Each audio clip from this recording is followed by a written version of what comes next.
One sip, let it rip. Wow. Whew. This is Lágrimas del Valle tequila. Lágrimas del Valle is a vintage Rancho Único, which means single ranch, tequila that celebrates the unique and distinctive characteristics of the very best single ranches of Agave. After this quick introduction, I'm going to tell you all about it and share my thoughts. I've got the Plata and I have the Reposado. So after this intro, let's get down.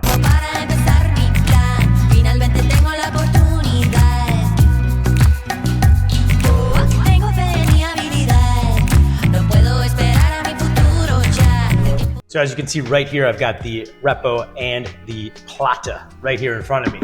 Now, Lágrimas del Valle follows the centuries-old concept that French winemakers use in regards to where the agave is grown, and they also feel that every piece of ground will put off a different flavor based on its soil, flora, fauna, and of course, its altitude. Now, to that respect, the brand decided to launch the brands in vintages, much like winemakers do.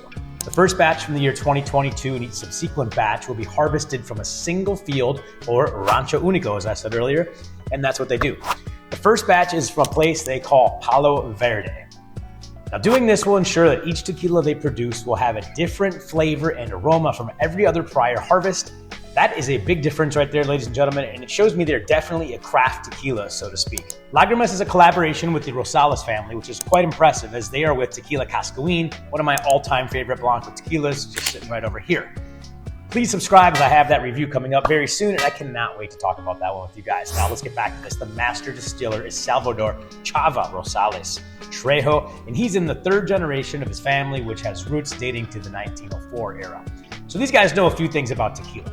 Now, when you translate Lágrimas del Valle, it means tears of the valley. And they did this to give a nod to the tears that form in a tasting glass when you use a high quality agave spirit, as well as tears also meaning that the condensed spirits fall into the still.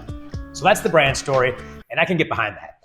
You know, I can't stand when a celebrity slaps their name on a brand and just pushes it out to all their followers and says, "Hey, I'm a celeb, I have tequila." That's about as genuine as a story as you get in tequila making right here at Lágrimas del Valle. So again, I support this thing right off the bat, haven't tried it yet. They make this in NOM 1123, which has some phenomenal brands made right there. Of course, Cascahuín, Siempre Valles, Wild Common, all top tier brands. It's some of my all-time favorites. All made there in 1123. So my expectations just went up a little bit with this one, and hopefully it stands par for the course with the rest of them. Let's talk about how they cook this. It's in stone and brick ovens, distilled in stainless pots with copper coil. Subscribe, motherfucker. Now the Plata that I'm doing, I'll try that first, and that comes out at a 92 proof. It retails for about $59.99, so it is affordable. This is a 2024 batch called La Loma. In fact, they both say that. I'll try it today from the Loma state. They're both from there. Getting a lot of agave on the nose. Definitely a little earthy.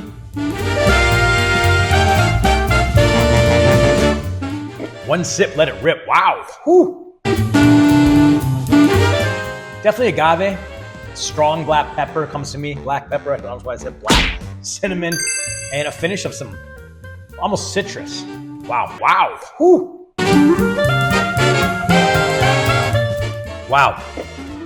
The finish is just unbeatable on this one. I'm gonna have to review my Blanco tequila ratings and see what's going on with this, because whoo, wow, whoo. Yeah, that citrus, just that kick at the end. That's a strong tequila, ladies and gentlemen. 2 hours later. Okay, so let's see if we can go 2 for 2 here with the Repo. It's only $10 more at $69.99. So this one is made the same way, so I won't rehash that for details and brevity on this video. What you'll notice here is that this isn't the darker colored Repo like most. It's actually a bit lighter than I thought, so I thought I'd expect to have this one probably compare a little bit to the Blanco, but there it is right there if you guys can see that. Getting that same nose with the agave and the black pepper. A little bit of minerality there. Maybe lemongrass comes into play. I don't know. So this is rested for 3 months, just so you know, in bourbon barrels, just an FYI. One sip, let's let it rip.